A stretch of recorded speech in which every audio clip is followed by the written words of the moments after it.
Last video of the day. Footwear. I want to talk about footwear. Let's see. I got to start from the beginning.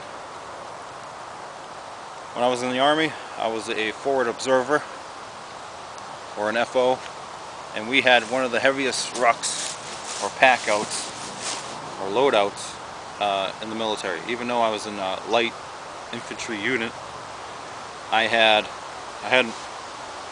was my own RTO, so I had to carry my own radio, which is 20 pounds, extra batteries for the radio, weighing 5 pounds each. I had a GPS, which at the time was this big, like a brick, plus extra batteries for that. I had a big pair of binoculars. It was 3 to 5 pounds of that. I had a GPS, laser rangefinder. At the time, the laser rangefinder was like this. Extra batteries for that. What else did I have? I had 2 different whip antennas for my radio. And then my combat load, which was ammunition, my weapon, all the other hoodads that I had to carry. So even in the summertime, with the summertime weight, lightweight summertime, my pack was always at least 70 pounds.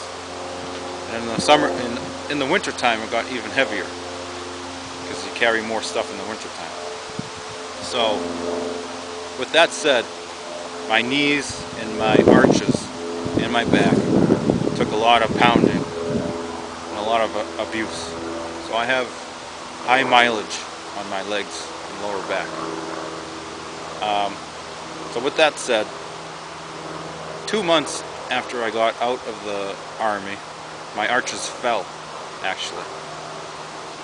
My last year in the Army, I had a lot of arch problems. Just pain.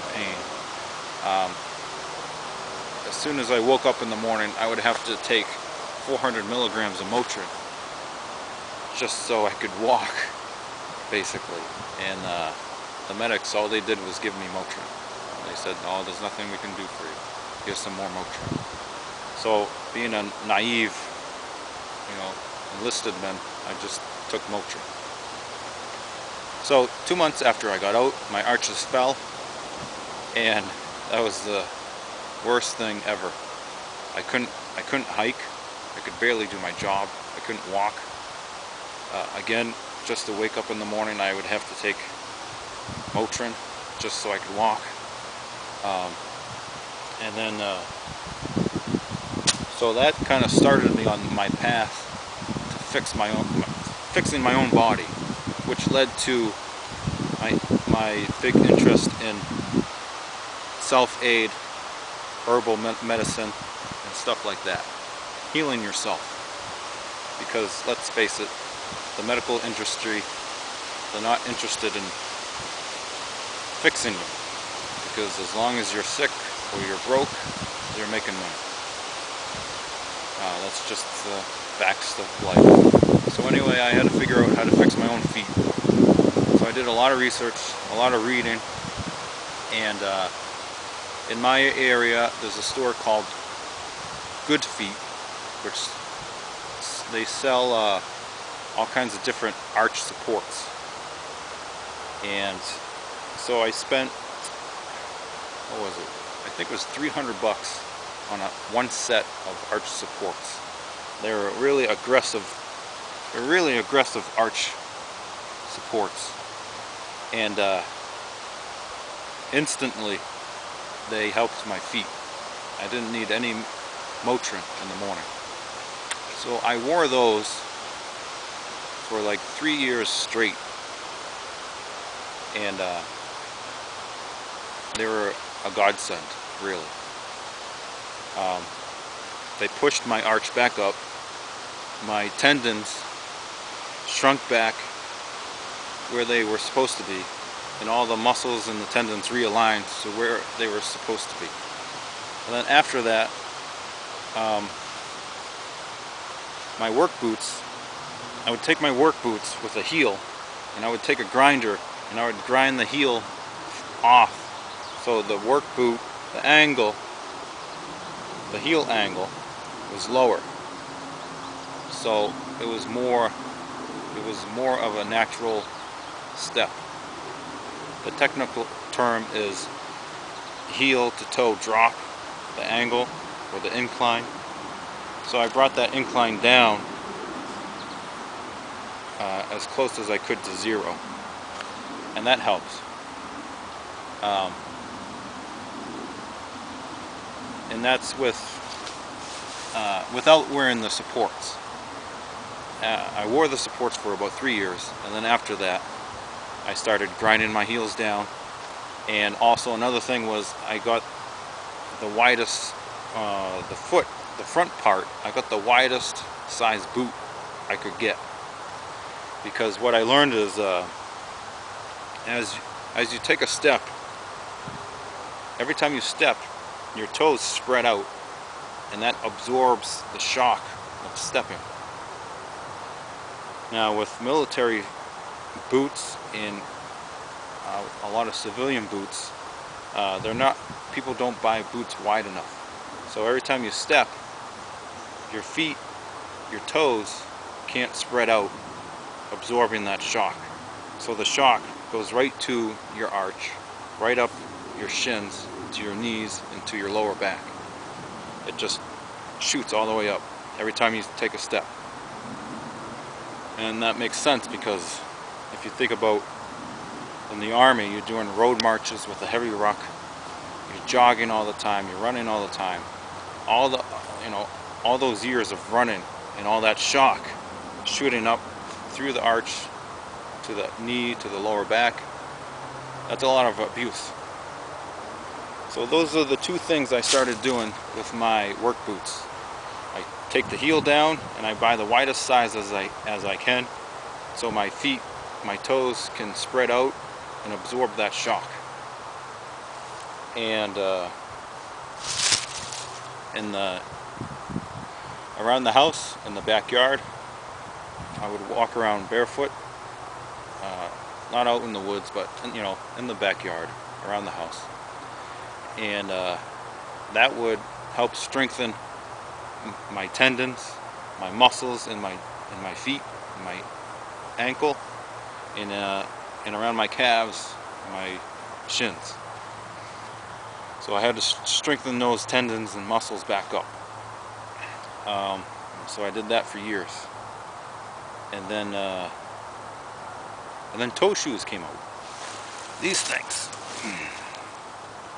Yes, they look goofy, but I tell you what, they're comfortable as hell. For walking around, again, you're keeping those tendons and muscles in your feet strong. And they're lightweight, so you can put them in your pack.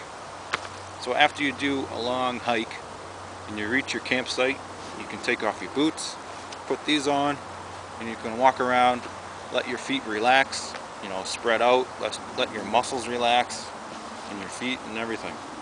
So these are, like I said, they're goofy looking, but function over fashion. What more can I say? These are the cheapest ones you can buy. These are KSOs. They have the thinnest sole, and they're the lightest weight.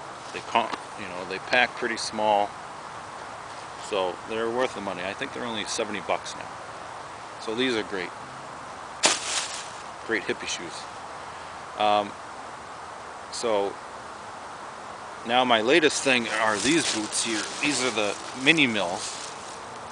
These are made by Belleville boots. I'll put a link on the video.